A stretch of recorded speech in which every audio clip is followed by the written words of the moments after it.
The golden rule of life is that everybody is going to treat you the way you treat yourself. If they see you treating yourself like a piece of shit, they'll treat you like a piece of shit too, because who are you to demand respect when you don't respect yourself?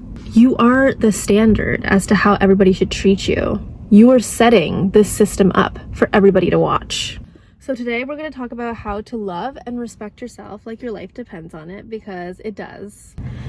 The first thing is to not stick up for yourself out of ego, but to stick up for yourself because you know you're deserving of better. Whenever you stick up for yourself out of ego, there's nothing respectable about that to yourself or to others. Okay? When you stick up for yourself because you know better, you're knowing your worth. You're talking out of like a place of like, I deserved better. But then whenever you're talking out of ego, it's like, my ego was bruised. People embarrassed me. Now I'm humiliated. Now I'm worried about what other people think about me. And it's kind of driven out of anger and spite rather than just like protecting your peace and knowing you deserved a better reaction or better treatment. And whenever you're operating out of ego and whenever you're operating with confidence, they're two different things. Everybody can see the difference, and you might think that other people can't see the difference, but you can. Like, you've seen someone who's really confident and you've seen someone who's like egotistical and just thinks they're better than everyone else and kind of cocky. Okay, there's a clear difference in energy, and one is a lot more respectable and one is a lot more attractive than the other.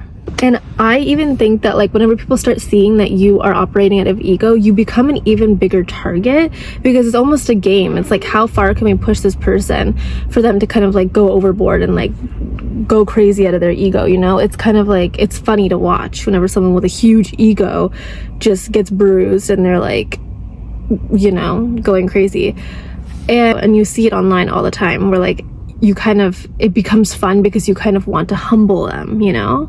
You can never wish well on others, and especially yourself, whenever you drive off of ego. Whenever you are living off of your ego, you will not be able to see your full authentic self and will not be able to stick up for yourself authentically and be like, guys, like, I deserved so much better in this situation, because you won't see yourself as a human being. You'll see yourself almost as like a product of like society. Like, you want to impress everyone. There's something behind you that's always looking for like revenge, or kind of looking to spite people or to embarrass people as much as they embarrassed and hurt you. You deep down will be very insecure, and you won't be able to respect yourself and love yourself fully whenever you're only operating off of ego. And nobody else will be able to respect you either, because living off of and surviving off of ego is not respectable. Another very important thing that I mention in almost all my videos is to know your boundaries, and I say this because it has changed my life drastically. And the reason why I say this is so important is because, first of all, reacting to everything is very, very exhausting mentally and emotionally, right? Like, if you don't know your boundaries and you're kind of like everything is a boundary, then almost everything that people say to you, you have to react to, because you don't know what your boundaries are. So you're like, this could be potentially a threat to me, so I'm just gonna react. And then you're kind of reacting to everything at that point. And it's kind of like, you know, whenever somebody is just like too much, like they just react to everything, and it's like, I don't even want to be around this person anymore, because it's, first of all, weird, and second of all, it's like you're walking on eggshells all the time. That's what that comes across as, okay?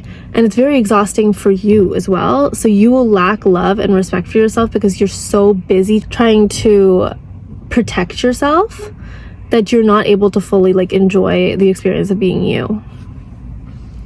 And the other part of it is that if you don't know your boundaries, you'll let everything slide, right? You'll let people disrespect you all the time. And the more people disrespect you, the less you'll respect yourself, because you're allowing yourself to be treated like this at the end of the day. Like, if you're not changing who you're being around, if you're not changing something, you're choosing it.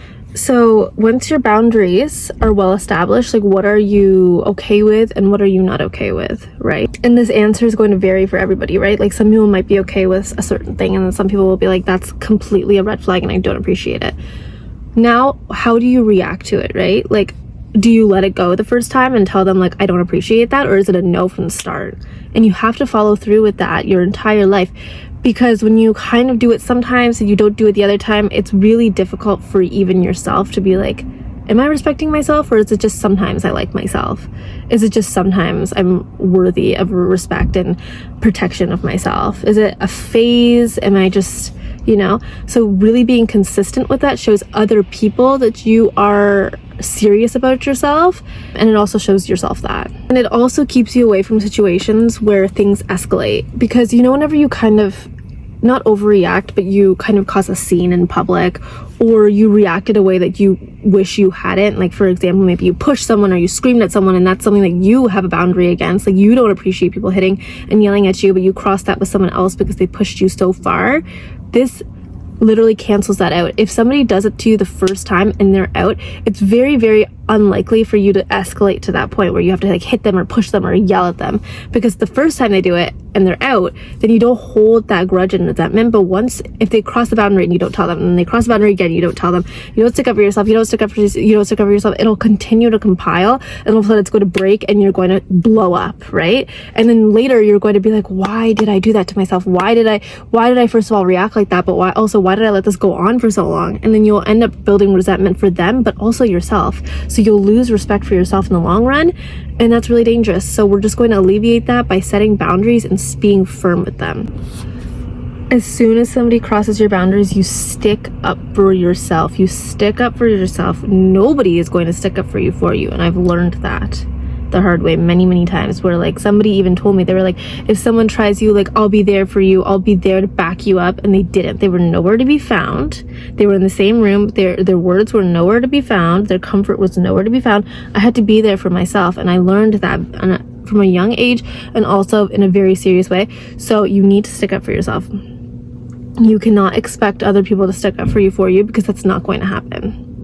And it's most certainly not going to happen in every single situation that you're in. Sometimes you will be confronted or disrespected and you will be alone. Like, alone as in like the only person in that room with that other person, or you'll be alone as in there's a room full of people but they don't have your back. And you need to be the person who has your back, and you need to be so happy and content and respectable within yourself that you don't care if you lose friends by sticking up for yourself. Because a lot of people, they're like, what if I'm alone? What if like somebody leaves me? What if I lose this friend? Who cares? Why would you want a demonic friend next to you when you have yourself? And that's 10 times better than any toxic, ratty friend, or any friend, in fact, could ever be.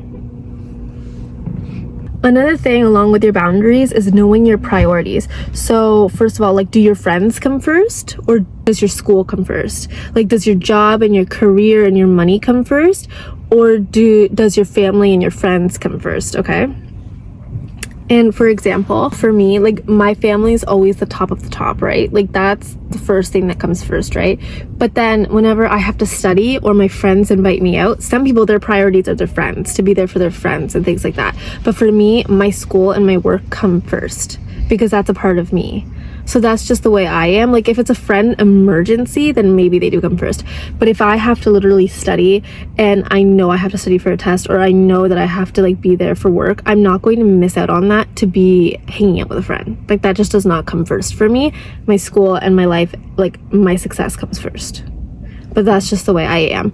So whenever you know those priorities, you're able to make decisions more effectively and efficiently as well. If you make a decision following your priorities and the values that you have, and somebody judges you, then it doesn't really matter, because you did what you thought was best, right? If it falls apart and it blows up in your face and it was the bad decision, at least you did what you thought was best, right? But if you went with a value or, you know, a priority that you don't really have, like, it's not really your priority, it wasn't your value, but you're just trying to impress people, then you're kind of like, I should have done what was best for me. And you're also mourning like the bad idea that you went through, you know, like, you took the wrong decision and you went against yourself. So if you have these values and these priorities set up for yourself, that feeling won't really happen anymore, because at least you're doing what you think is best, and it'll also build like self-trust, confidence, love, and all of that. So whenever you have values and boundaries and standards and priorities, then you can make like the best decisions and the most educated decisions for yourself and the most personalized decisions for yourself, which will then lead you to respect, trust, and love yourself a lot more. Be the standard of how everybody should treat you, okay? Set that example and set it firm. There should be no loose edges anywhere. It should be very clear how you want to be treated, and there's no highs. Do not let anybody tell you that you're being dramatic or you're being extra or you're spoiling yourself. That's a good thing, because you should take yourself seriously, because this is your life. You shouldn't be messing with it, okay? And then whenever you are this way, whenever you treat yourself amazingly, you will not accept people who cannot treat you better than you can already treat yourself. You won't accept people who can't give you better than you can already give yourself, okay? So there's no trash, there's no wasted people in your life. Everybody has qualities and something that they can offer you.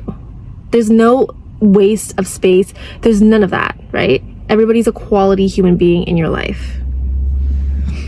Whenever you set this high standard, only people who can hit and reach that high standard will come into your life, because the people that see the way you treat yourself, they won't bother coming to you because they can't even reach that standard. So why would they bother? Because they can't.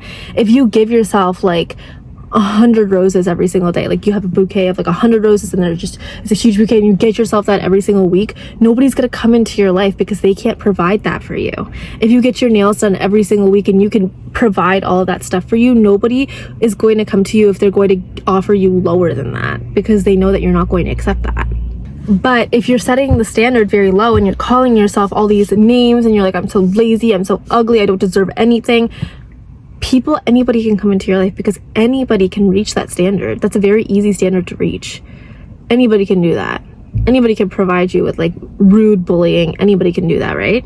So you'll attract horrible people into your life because you are treating yourself and showing everybody that you deserve to be treated terribly, right? So that's why you always see people with like high quality standards of life be surrounded by great people, because they're only accepting great people. And they're only accepting quality people.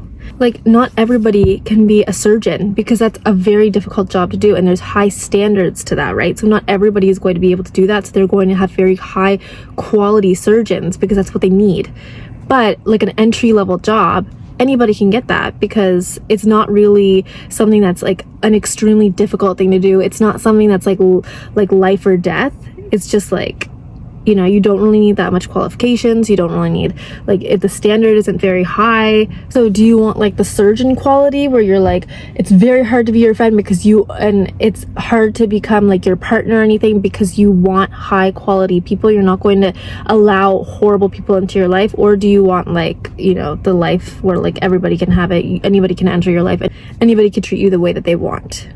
All right, the next thing is to take the hard opportunities, okay? The things that you are like, I don't think I can do this, or like the things that are like, I've never done anything like this before, take those opportunities. If they are presented to you, you take them. I used to be the type of person who, as soon as I took a course that was difficult, like I thought it was going to be an easy course, and then I got into it and it was really, really hard, I would drop it, because I was like, I can't do this, I can't do it, like there's no way. Like I had no self-confidence. I did not think that I could do it, so I was like, I just can't do it, and I would drop it and drop it and drop it. But one day I was like, I have to stop doing that, because first of all, I'm wasting my credits and I'm wasting my money, and second of all, like I need to prove to myself that I can do these hard things in life, because I'll just continue to drop out of anything, and that's not respectable at all, right? And so one day I was in this really, really difficult science course, really hard, and I was like, I want to drop out of it so bad. And before every single test, I had dropped out of all the other courses that I thought was difficult. I just dropped them before the first test because I didn't want to see myself fail, right? My ego was in the way. Then this one science course that I thought it was going to be so easy, it was really, really hard. And right before our test, I was like, I really want to drop out, and I was literally on the course, like about to drop out, and I was like, I need to do this. So I did it, and I got a really high grade. I did really well. Same with my stats. This was a requirement for my degree, right? I had no other choice but to do it. And every single test that I was taking, I was shaking. I was so scared taking the test, because I was like, I can't do it, I can't do it, I can't do it. And I ended up doing really, really well. That, as I am doing that, as I am proving to myself that I can do the things that I find difficult, I'm building respect for myself. That's respectable, right? As you are watching yourself doing that, you're building a lot of respect and love for yourself and admiration for yourself, because anybody can do the easy things in life. Anybody can drop out of a course. Anybody can sign up for a course, and once they think it's too hard, they could drop out. Anybody could do that. But not everybody is going to stay in and succeed. First of all, stay in the course. then do well, succeed, not drop out. Not everybody can do that, right?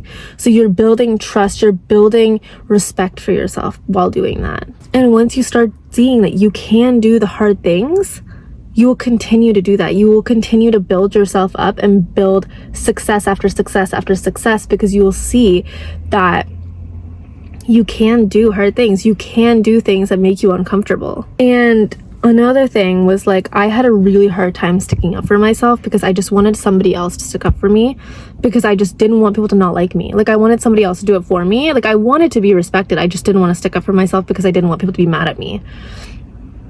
But one day I realized, like, this person did not care if I was mad at them. Like, this person could not care less if I was going to get mad at them by disrespecting me.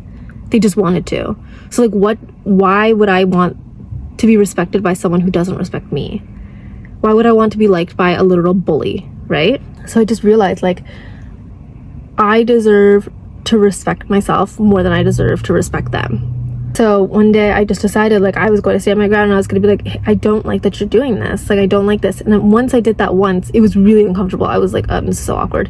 But after I did that once, I started realizing, like, I can do this with everyone. Like, I can stand my ground, and I deserve to.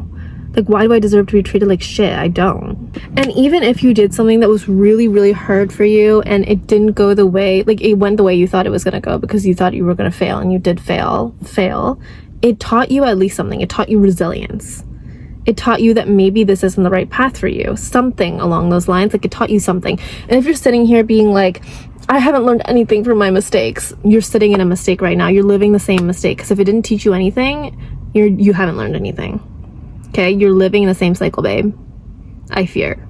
I'm a huge advocate for exposure therapy. I used to have the worst social anxiety. I literally swear. Whenever I had to go to, like, a gathering, or even, like, a group of friends, like a gathering with my friends, I would start shaking and crying and, like, couldn't breathe. And I was like, oh my God, I'm like literally about to die. And I started to, like, I put myself in a job that requires me to talk to people. So retail. I worked retail. And it actually required me, and they were like, what do you want to be? Do you want to work in the back? Do you want to work on the floor? Do you want to work up cash? And I was like, I want to work in cash, because that was the place where I'd have to talk to people the most. And I put myself out there. It was really uncomfortable at the beginning, but I was like, I need to do this for myself, because I can't continue to live like this, where, like, I can't talk to anybody. I don't have any confidence in myself. I don't trust myself to speak to people. So I decided I need to do something to get out of my comfort zone. As I started to put myself into these uncomfortable situations, I realized that I can do anything, right? Like, you start to have confidence in yourself, you start to trust yourself, you start to love yourself, because you are working towards a better version of you, and you're showing yourself that you do deserve to be the highest version of yourself you possibly can be. Another thing is, if you promise something to yourself, you need to do it. If you promise to yourself that you are going to unload the dishwasher before you go to sleep, do that. If you promise to yourself that you're going to start your assignment and you're not going to be stressed out and procrastinating, then you do that. If you said that you were going to start 75 hard or whatever it's called, you do that. You do the things that you promise to yourself, because whenever you keep your promises, you're not going to accept other people breaking promises, right? And also, if you continue to break your own promises, you're not going to have trust in yourself. You're not going to be able to trust yourself with the hard things that other people trust you with. If somebody gives you a management role, you're not going to be able to take that, because you're not going to be able to trust yourself with that role, because you continue to break your trust every single day, right? And also, if you continue to not pull through for yourself, it allows bad affirmations to come in. So for you to be like, I'm so lazy, I never do what I say I'm going to do, I'm such a bad procrastinator, those types of bad negative affirmations will start to come in, and you won't be able to say anything against that, because they'll be true, that you are lazy, that you don't do things that you said that you were going to do. Be someone that you would admire, right? If you're looking at yourself from an outside perspective, are you somebody that you would look up to, love, respect? Are you somebody who's like that? Look at all the things that you've overcome in your life. Those are all respectable things. If you saw that on a TV show, if you saw everything and all the dirty things people did to you and all the snakes you've had to deal with in your life, you would respect that, right? Because you have so much resilience. Look at yourself from an outside perspective and realize, like, I am respectable. I should adore myself for everything that I've stuck through within myself. Everything that I have held my hand through and been there for myself about, I deserve to respect and love myself, right? Because you were the only person that was there through everything you've ever experienced. And you respect and love other people in your life, so why can't you respect and love yourself when you were the only one who's been there since day one, right? And this doesn't mean that you need to accept everything that you do. Like, whenever I say, like, would you respect these qualities in this person, like, be somebody that you would respect. If there's something about yourself that you wouldn't respect and love about yourself in another person, change it. You're not stagnant. You don't need to be the same. Change it. Always work towards a higher version of yourself. You don't, just because you respect and love yourself doesn't mean that you don't work towards a better version of you. You still work towards better versions of yourself. You just need to accept yourself, but also work towards, greater things and greater achievements. And the last part is kind of like accepting and loving yourself within, like, the way you look on the outside. And the most important thing is to not base your self-worth and your respect and your love based off of trends. Trends, they come and go. They're never forever. Like, sometimes, like in the 2000s, whenever you look at the 2000s trends and you look at the trends from 2016, they're completely different. And if you base yourself and your self-worth and your respect for yourself and the love you have for yourself based off of every single trend that happens, you're never going to love yourself. You're never going to appreciate yourself, because they're constantly changing. You are not a trend. You are not born to consistently fit every single beauty standard and trend, because that's the way it is. They make these trends so that everybody has to struggle to fit in, right? Everybody wants to fit the trends, so they're constantly changing them, so people keep continuing to buy things and alter themselves so that the market continues to grow, right? Like, if we didn't have trends, we wouldn't have clothing stores. We wouldn't have these big companies of like makeup and beauty and plastic surgeons. Like, we wouldn't have that, because everybody would just be like, whatever, because nobody would have to fight to fit in. So these things are illusions. These things, they're not real. Like, we're not meant to be a society that's constantly trying to fit in and try to prove themselves and try to fit into every single standard and trend. That's not the way it's supposed to be, but that's the way we've set it up. But you need to re-alter your mind to think like, this is the way I am, right? I don't need to fit into every single trend. I'm fine the way I am. And you need to respect yourself and trust yourself and love yourself from the inside and the outside, of course, but the inside especially, because that's the one thing that trends don't usually target. So really learning to appreciate and love yourself without like the visions of like the trends and everything, because those are so ridiculous. Like, who is going to fit into every single one of those trends? Nobody's going to fit into all those trends. Anyways, that was my video. I really hope that you enjoyed the video, and please subscribe. I will continue to post things like this in the near future. Comment if you have any suggestions or anything like that. Yeah. Thank you for watching.